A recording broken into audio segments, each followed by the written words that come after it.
because I live in Texas. So the way we make tea and the way you make tea is very, very different. I have heard, yeah. I have heard. We put like a gallon of sugar into our pitchers of tea. Oh my God. Yeah, it's all sweet tea, like Texan sweet tea. Some people may disagree with me, but I like my sweet tea where it's like almost like syrupy. As you drink it, you can feel your blood coagulate. Like a little bit saturated. Oh yeah.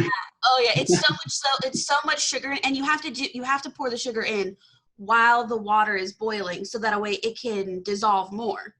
Yeah. There's a whole chemistry behind it. We take our sweet tea very seriously. Good morning, good afternoon, and good evening, folks. Thank you guys so much for listening in. Today, I'm really excited to introduce our guest of the day. This is Sam John. Thank you so much for being here, Sam. Thanks for having me. Nice to be here. How long have you been playing D&D? Several years now. I'm about 7 years, actually, probably, yeah, around that, give or take a few months. And then how long have you been DMing? Pretty soon after my first experience with D&D. Just because I had so many ideas, I was just really wanting to do them, but I didn't really have the books or the dice or anything like that. Did you just do it like online?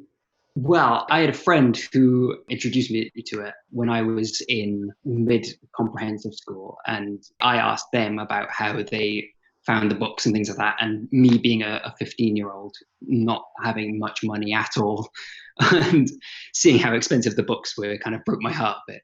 But I kind of asked my friend to come over one day and just write down like the very, very bare bones of what you needed, just like base statistics and weapons and a couple of spells. And I ran a few sessions like that, and they were just so fun. But I did feel like I needed to kind of slowly invest some kind of money into the just the player's handbook and things like that. I think they're very helpful in running my own sessions. Have you only ever played 5e then? My friend who introduced me to it actually did 3.5. I don't know if you feel the same way, but I feel like 3.5 is a lot more complicated than 5e. That has been general consensus. But 3.5 seems to be like the magic. That seems to be like next to 5e, 3.5 seems to be the one that people love the most. Yeah, definitely. They kind of went from 3.5 and then 4th edition, which was kind of this weird. I never hear anything about, I think this is the first I've ever heard about 4th edition. No, but it's just like that embarrassment maybe that like we just don't bring it up. We don't bring up 4e. Yeah, kind of the weird cousin. I never played 5e. I didn't get to, I'm a D&D baby, so I never got to play any of the others. I have gotten to play several other RPG games recently. Call of Cthulhu, and I've played Cyberpunk. Oh, wow. Yeah, I haven't played either of those, but I've seen lots of, Critical Role stuff about Call of Cthulhu, and, the Yogscast do a lot of cool Call of Cthulhu and things like that. It is terrifying. I broke the necklace I was wearing because we all dressed up to play it. Oh, wow. It was so much fun. It was amazing. We all dressed up, and I had like this like string of pearls, and the DM who ran it was just incredible. He's such a DM. Actually, it's my co-host for the Forever DM. It's Pippin. He's the one who ran it, and he does such a good job with horror that I shattered the necklace I was wearing because I was so scared. Well, that is the only way to play, period drama. Mm-hmm. You got to dress up. You got to have some kind of period clothing, I guess. I love dress. I'm yet to dip my toes into cosplay. However, I'm down for a good dress up, so I think that it could be a blast. Yeah, definitely. I've done a bit of cosplay and things like that, and yeah, it is definitely fun, so I'd recommend it. What campaign are you currently running? I'm running a campaign right now, which is kind of set in this. It's very inspired by things like the Adventure Zone, their first D&D arc, which is kind of like, it's fantasy, but there's a lot of modern references and like, there's trains and technology and things like that. But it's still very much fantasy. Like there's still wizards and magic and things like that. And I think that has a very interesting dynamic. It's kind of almost Terry Pratchett-esque, or a little bit like She-Ra and the Princess of Power. I just finished She-Ra. I'm not ready to talk about it. All the tears. It is. So, and I really love the feel of it as well. So I really wanted to incorporate that into my game. It's kind of got hints of Norse mythology, and it uses some of the Dragonlance gods as well and things like that. And yeah, it's definitely one of my favorite kind of campaign settings that I've done. So do you prefer homebrew over module then? I do prefer to have the wider picture of the campaign that I'm running to be homebrew. However, I do love to kind of take aspects of pre-modular things. Like the arc that I'm running at the minute is based off of one of the adventures from the Wildmount book from Critical Role. Oh yeah, the Taldore one. Or Wildmount, excuse me, Wildmount. Yeah, yeah. The one that was based around Palma Flora, and there's like lots of fish people, and it's based in a very tropical setting, and I really like that. So I kind of sent my players off onto this tropical resort where they were kind of getting a bit of a beach episode, and then suddenly they're beset upon by fish people with horrible sharp tridents, and yeah, that's where we've left off at the minute. What a DM move. Like, you know what? It's been kind of rough lately. Here's a beach. Have a fun, easygoing session. Just kidding. Here are the fish people. Yeah. Absolutely. Let them get their guard down. I remember one of my first sessions, like I had set my players up, the characters up, and I was like, okay, like you're going to be running from these things. And I gave them this field, this beautiful little meadow. I gave them this to have a place to rest. And they had all the suspicion. They're like, we don't trust it. We must keep moving. We cannot stay here. And I was like, no, there are things ahead. You need to rest here. And they were like, no, we don't trust it. Oh, yeah, that does come a point when your players just don't trust you at all. Sometimes I have to like message people afterwards, especially if it's been like a heavy session. I'm like, hey, we're good, right? That was all in the game. You still love me. We're still friends. Yeah, yeah. I sometimes like do that in my sessions as well. Like when I'm dungeon mastering, I sometimes like trip over my words a bit, and sometimes if I'm trying to do a bit of a lore dump or anything like that, I sometimes mess up how do you say it, like the chronological order of like this lore dump or whatever. So I have to like go back and kind of explain it to them properly with a messenger just to make sure I've got it all right. We got super lucky with that. So the Forever DM is kind of like the sidecar to our big campaign, which is Clash of Quests. And with Clash of Quests, one of our DMs or players, they're one and the same, he is super into that like detailed amount of like hard world building. And he made a spreadsheet and like listed out all the years in like the lore. And he was like, this is the year this character was born, and this is the year this character was born, and this was the year these two characters met. And then also threw in like the historical stuff. And he's like, this way, none of you can get it wrong in my world. Oh my gosh. I've definitely made a document for my world, but I haven't made a spreadsheet, and I haven't gone into that amount of detail with with the lore. Lives for that detail. It blows my mind. I was recently having a conversation. Some DMs really like that hard world building of all the way around, the lore and the history and the exchange rate of money and trade items. And then other people really like the soft world building, which like, the characters and the NPCs. And I definitely think I fall somewhere in between, because I only have so much energy for world building. But if I get on a good tangent, like if I'm there with my Word document or whatever, I kind of find myself sometimes just getting lost in it, Yeah, there have definitely been times, especially when I first started and I was doing all my prep work, and I'd look up and I'd be like, holy cow, it's been 4 hours. Yeah, I definitely spent a lot of my my lockdown time doing that. Oh man, this lockdown has been ridiculous for my D&D brain group. That portion of my brain, honestly, it's kind of like a parasite in the best way possible, because it just slowly keeps taking over more and more of my brain. Oh my gosh. I was laying awake last night and I was, D&D, what can I do in my next session? Yeah, it's definitely something that's kept me awake more than once. So since you pull inspiration from so many different places, would you consider yourself more of a prepper or more of an improv? I think definitely more of a prepper. I find myself kind of using up more energy than I need to if I'm improving, and I kind of lose my train of thought a lot if I'm improving. It's nice to have a lot of solid documents out in front of me that I can kind of refer to. But in terms of like character encounters with each other or with NPCs or anything like that, I kind of tend to let that go to improv and things like that. But yeah, it's always good to have some kind of documents out in front of me, I think.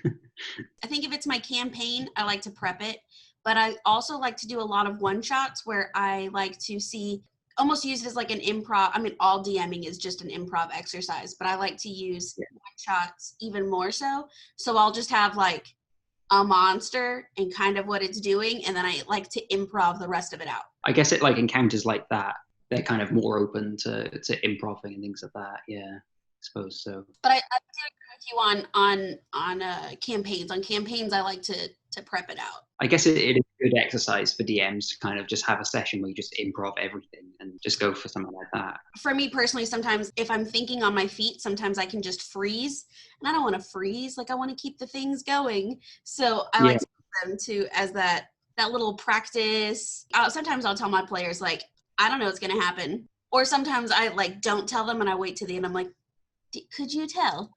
Could you tell that I was bluffing my whole way through that? Yeah, I sometimes like to do that. Like, I'm the worst at telling on myself. I honestly need to learn to just keep my mouth shut. But I tell on myself every time. I'm like, I didn't even know that was going to happen. And I should just play it cool. Like, yeah, I totally had all that planned out. yeah, definitely. Just own it. Like, but I get so excited, and so I'm like, guys, it was all a surprise. I didn't even know. Yeah, I'm so bad about that. That's gonna be my next thing to get past. On top of, I laugh during the game. I'm not good at keeping that straight face. I don't have a good poker DM face yet. I tend to not have a good poker face either. I kind of like, I try to get into character, but then I kind of just chuckle to myself if the character's funny, if they're a bit too serious. I try to get into the character, and then most of the time it just doesn't work out like that. And I just end up going back to my regular voice. You drop the voices pretty quickly? I try to keep them up as long as I can, but sometimes it's not that easy, especially if I'm doing an accent. My accents tend to change. I usually keep doing an accent, but they change. It might start English and end Russian, and then somewhere in the middle was some Scottish. Yeah, that's pretty much standard, I think. I tend to do more impressions of people that I know of, rather than actually think of original voices for them, I guess. Like, I don't know, I might pick some character from some cartoon and then kind of mix them a little bit with another character from something else, and kind of just use that as the basis of my voice. Blend characters that you already know of. That's smart. Yeah. Do you have a favorite NPC that you've ever made?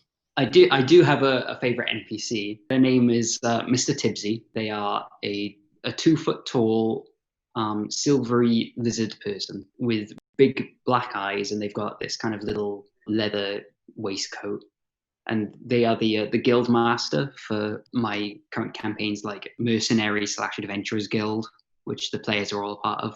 So he's kind of like the mentor figure, and he's kind of old and wise, but he's really cute, and I just love him. You had me at Mr. Tibbsy. That's adorable. Yeah. There's kind of like hints that he's like super powerful, really, really scary, but he really doesn't come across as like super scary or anything like that. He just comes across as this little tea drinking wizard lizard who's just, I don't know, just a little sweetheart.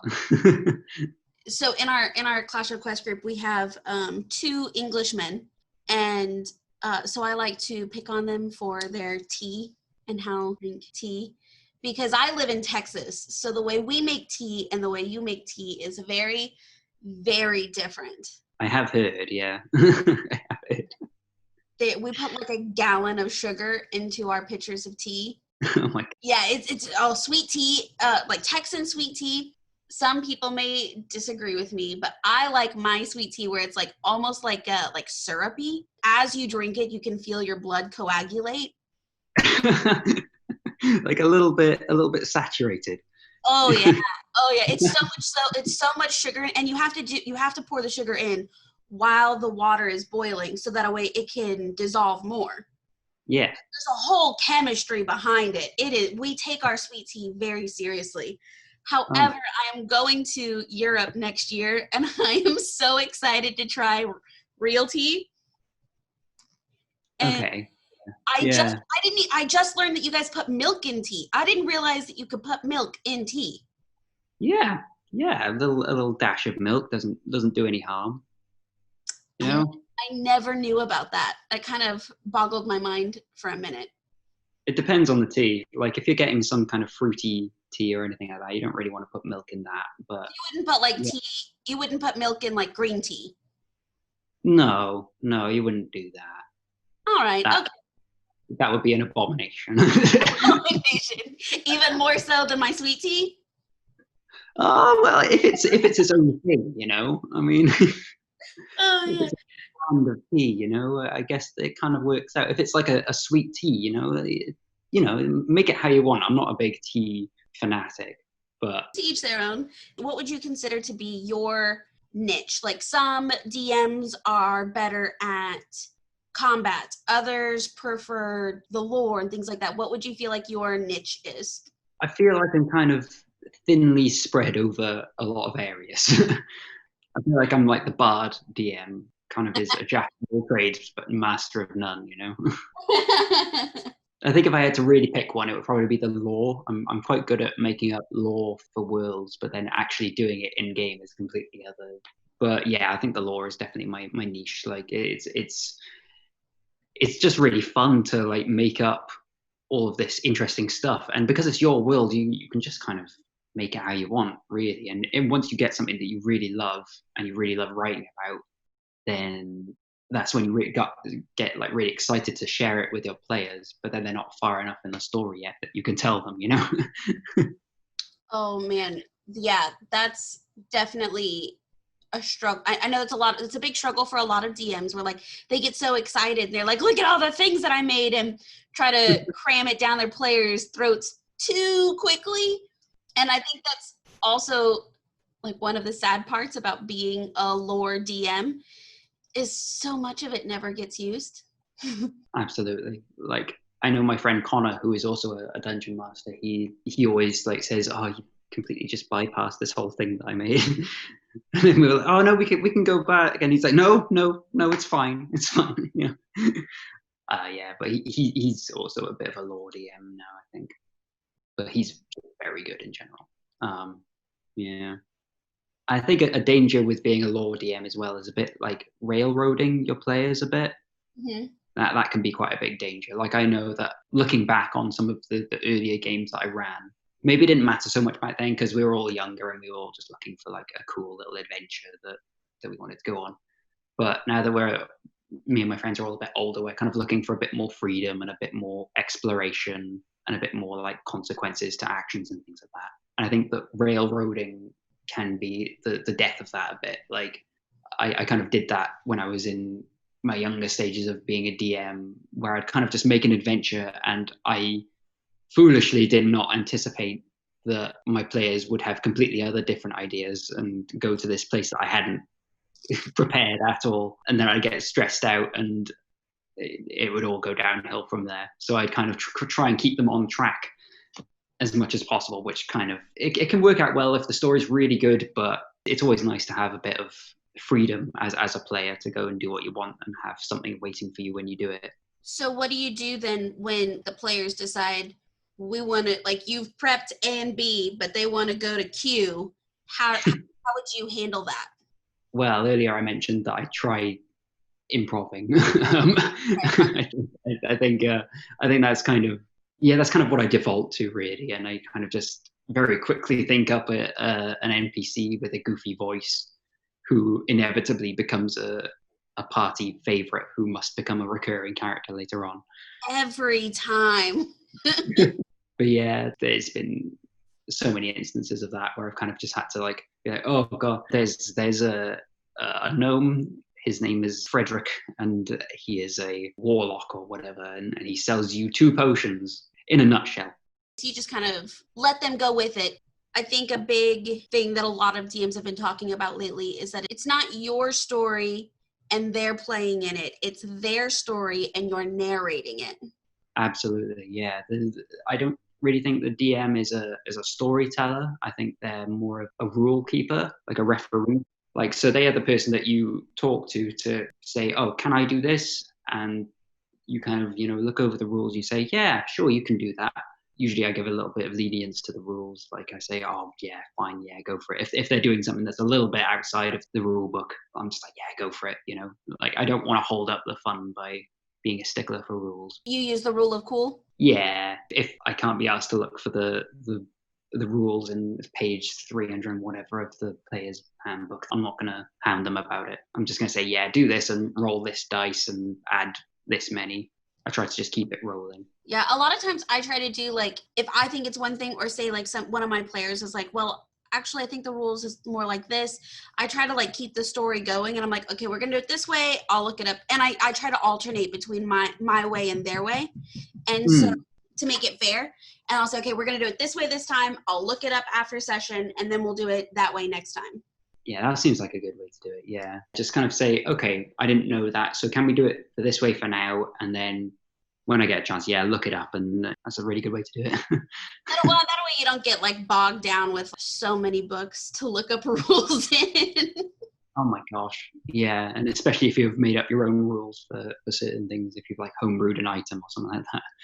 Oh my goodness, yeah, and a lot of things like that I'll like come up with on the spot. So I'm like, hey, let's make a note of this so we can remember this is how night hags operate in this world. Yeah, definitely. So do you have a favorite monster then? Like kind of like a go-to monster, or one of like your like all-time favorites? Well, whenever I'm starting off a campaign, or if I'm running a one-shot for people who haven't really played D&D before or anything like that, it's always got to be goblins, I think. Goblins, all right. I do love a good goblin and a good bugbear.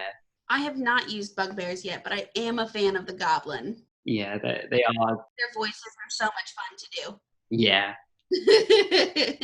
Crazy little guys that just run around shooting arrows at you. Especially now that I'm more comfortable with all of it. When I first started my first campaign, I had never played D&D before, as well as most of my other players had never played D&D before. So to like do the voices, I got really, really nervous. This is kind of silly, and I felt really silly. But now it's been long enough and I've played enough that I'm much more comfortable with it. And I'm like, here are these really insane voices that I would never do. Honestly, no, I take that back. I do them in real life. I can do voices now. Yeah, absolutely. Yeah. My poor fiance and my son, that all the time, they're like, can you just, have like a normal conversation? And I just, D&D's had just really brought out the weird in me. Yeah, honestly, like it's kind of got me talking to myself in my room, just like in these weird voices that I'm practicing voices for NPCs. Yes! And stuff. You have to practice. Yes, I totally understand that. Whenever I would drive before the pandemic and I would drive to work, I'd just spend the whole car ride talking to myself in these terrible voices. I have to do this where nobody can hear me. Just take up some voice acting classes or something like that. Even if I'm not planning on going into the industry, to do better voices in D&D. I've been trying to look up like videos, and I recently heard about a thing called Masterclass. It's like you can take all these really cool classes. Ooh. It's just like a monthly subscription, but you can learn a writing class from R.L. Stine, yes. Or you can take a cooking class with Gordon Ramsay, or an acting class with Natalie, I think it was Natalie Portman. Oh, right. And so they had all these really cool classes. I'm like, oh, I wonder if anyone would do a voice acting class, because that would be so cool to do. It would probably end up being Matt Mercer, wouldn't it? That would be the greatest. Or even Liam O'Brien. Like, all of their voices are just so good. Yeah, and they're all fantastic voice actors, aren't they? Have you ever had any trouble with the Mercer effect? What's the Mercer effect? So the Mercer effect is it's kind of like a new thing that's, not real. I guess it's not like new, but a lot of people are coming into D&D because of Critical Role. So they watch Critical Role and they see Matt Mercer, who is they see these voice actors and these professional D&D players, and they expect their games to go the same, to be the same and to have that same kind of feel.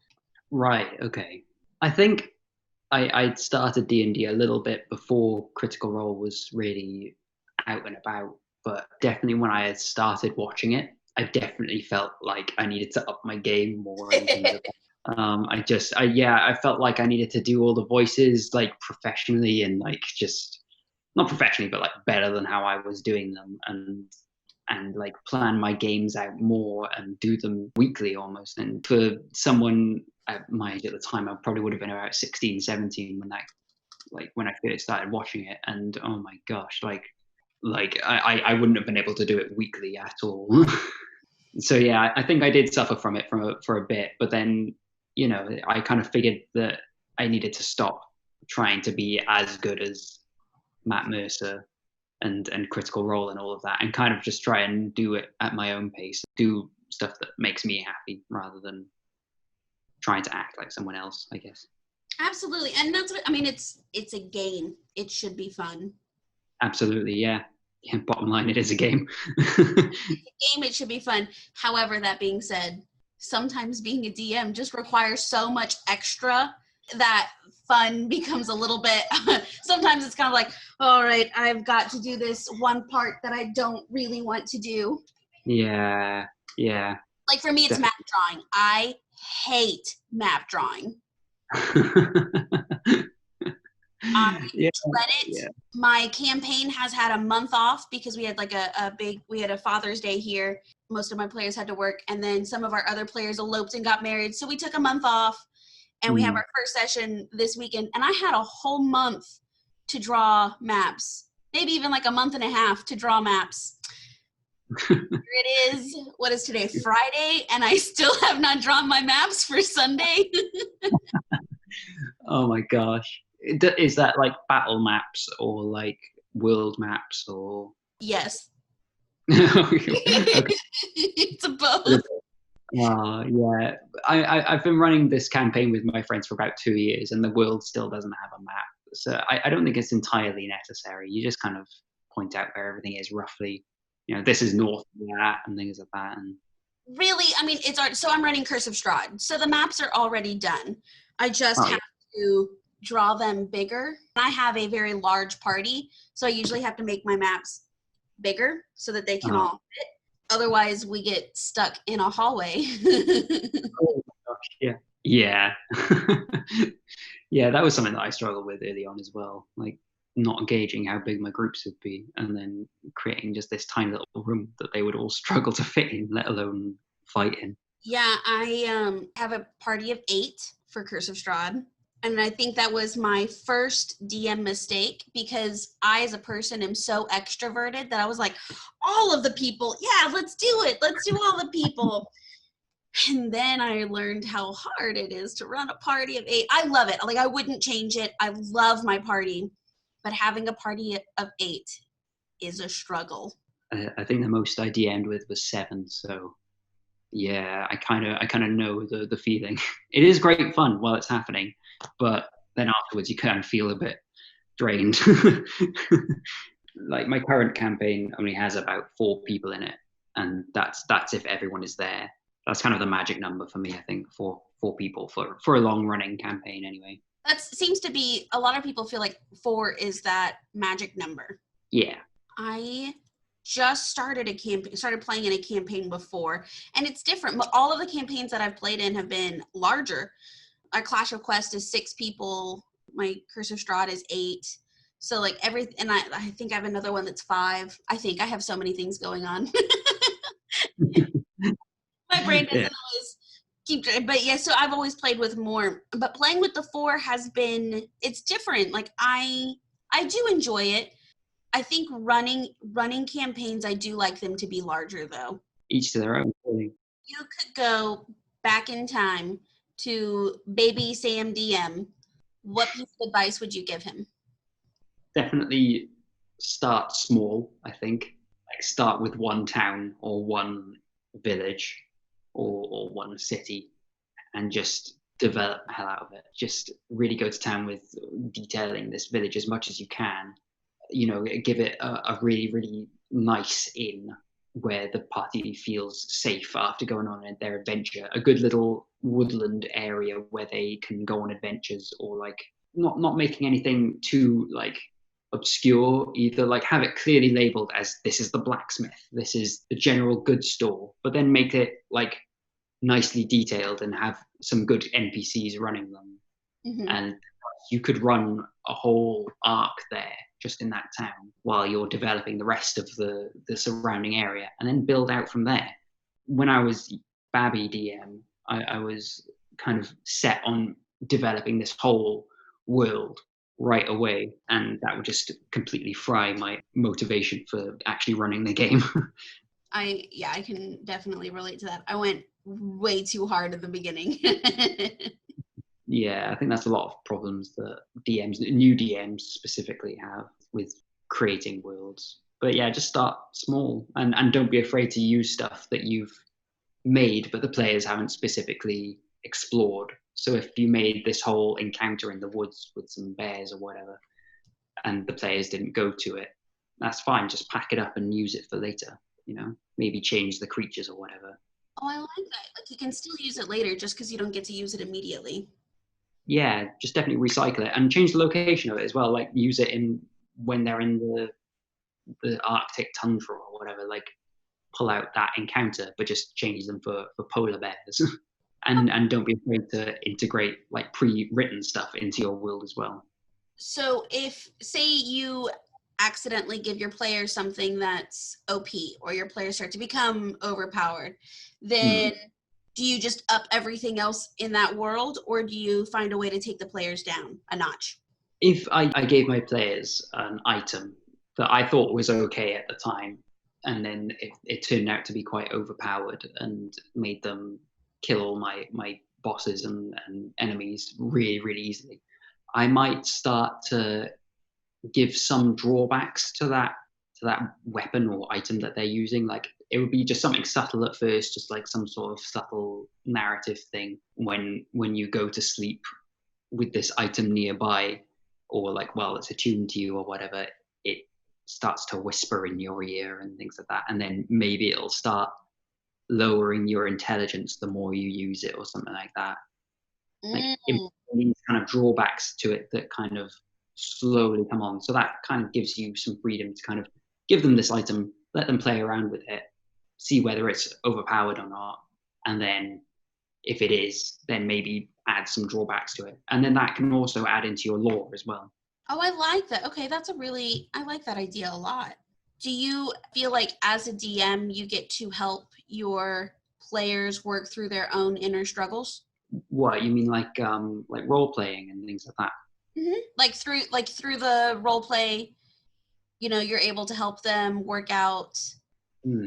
Yeah, occasionally I've run a few sessions with a bunch of people that I really like, and then one other person who might be a little bit nervous or anxious whilst playing, and they kind of start off quiet and a little bit withdrawn, and they only really do stuff with their character when it comes to fights, and it's like specifically their turn to do something, which is fine. That's a completely valid way to play it. But then I kind of slowly see them coming out of their shell a little bit more, and they start like using a character voice, and it's always really fun when that starts happening. People kind of sort of come out of their shell like at different rates. So like one person might be really, really timid one session and then really, really outgoing the next. And that's all really valid ways to play. So I think that seeing D&D really kind of getting people to be more outward is definitely one of the things that I would say I see a lot when I'm DMing. Do you help encourage them to become a little bit more outward, or do you let them do it at their own pace?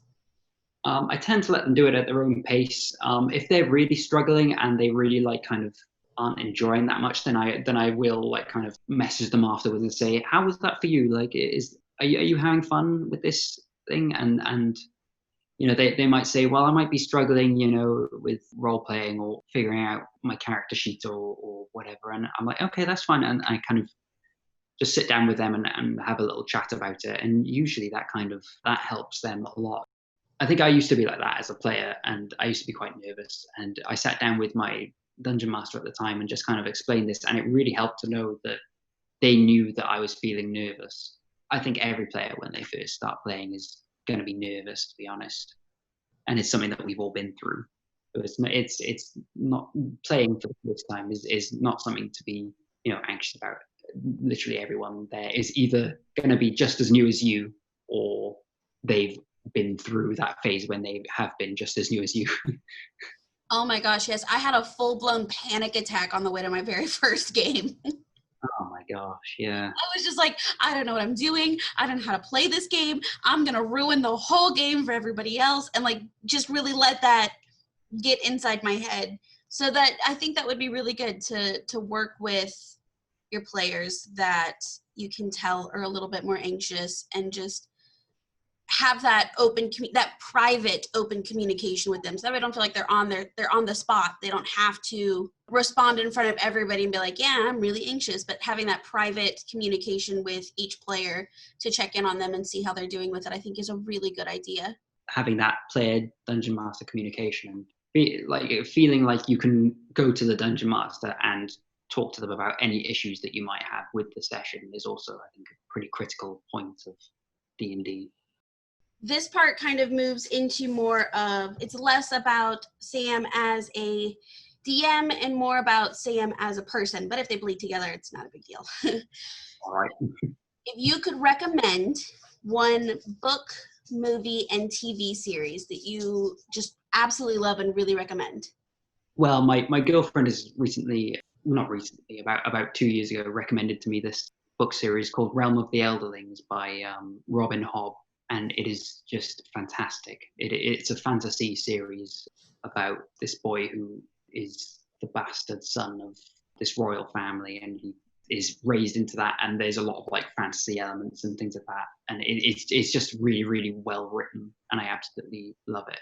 There's a bunch of other like kind of stories in it as well, so like you follow this one character storyline, and then like there's other stories within it.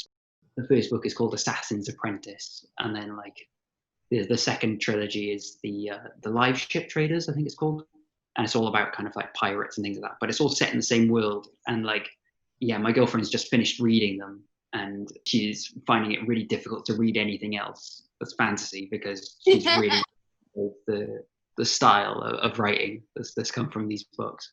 I definitely recommend that. Okay, yeah, that sounds really interesting. It's really, really good. And what about a movie and a TV series? A movie and a TV series. Oh god, I don't really watch that many movies. I'd always say, oh yeah, Into the Spider-Verse, I think, is definitely something that I'd recommend. It's so Absolutely. good. The animation is incredible.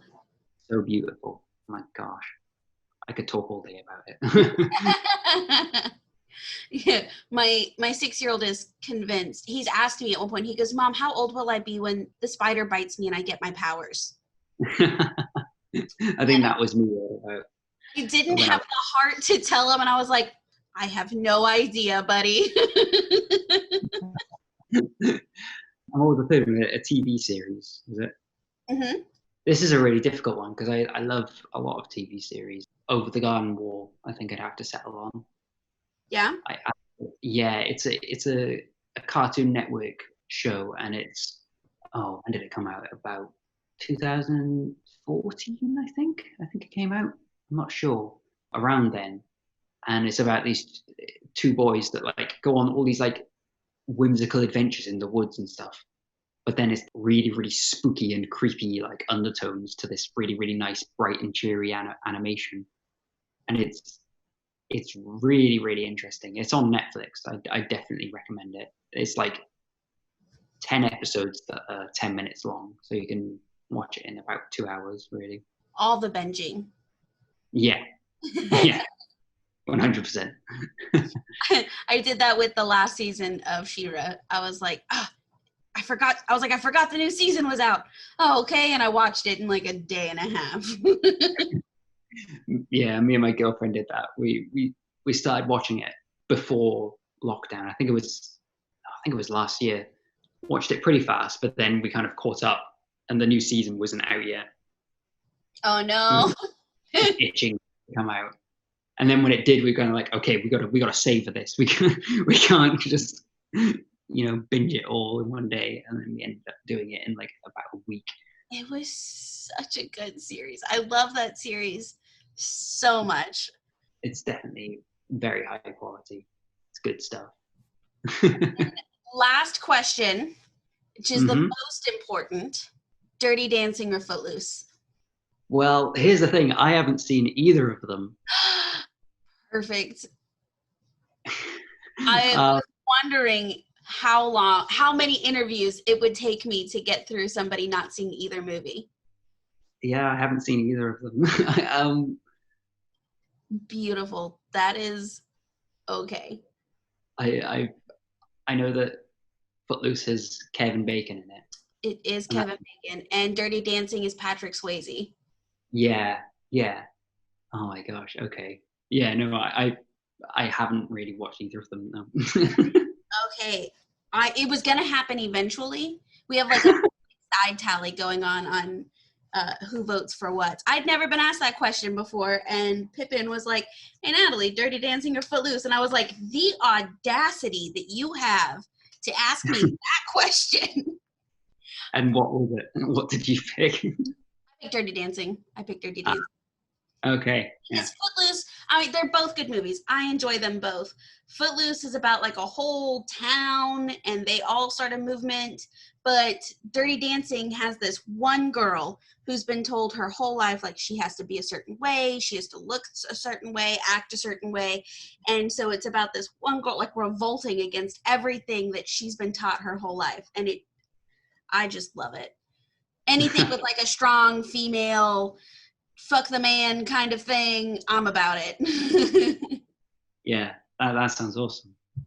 Yeah, they're both fantastic movies, but also just Patrick Swayze. Anything Patrick Swayze is incredible. All right, yeah. Thank you so much for being here today, Sam. And Absolutely. You had some really good tips, and all of them, every DM that we've interviewed has had different tips and different styles and MOs, maybe is the right word for that. But it's been really fantastic to get to interview everybody and see how they all do everything. So thank you so much for being here. I've had a wonderful time. Thanks for getting in touch with me. Yeah, absolutely. And thank you guys, everybody else, for tuning in, listening. Don't forget, you can watch Clash of Quests every Saturday and watch 6 Forever DMs flounder their way through hell, basically. Thank you. Have a great morning, afternoon, evening, whatever time of day you're watching this. And don't forget, Nat 1s are just as fun as Nat 20s.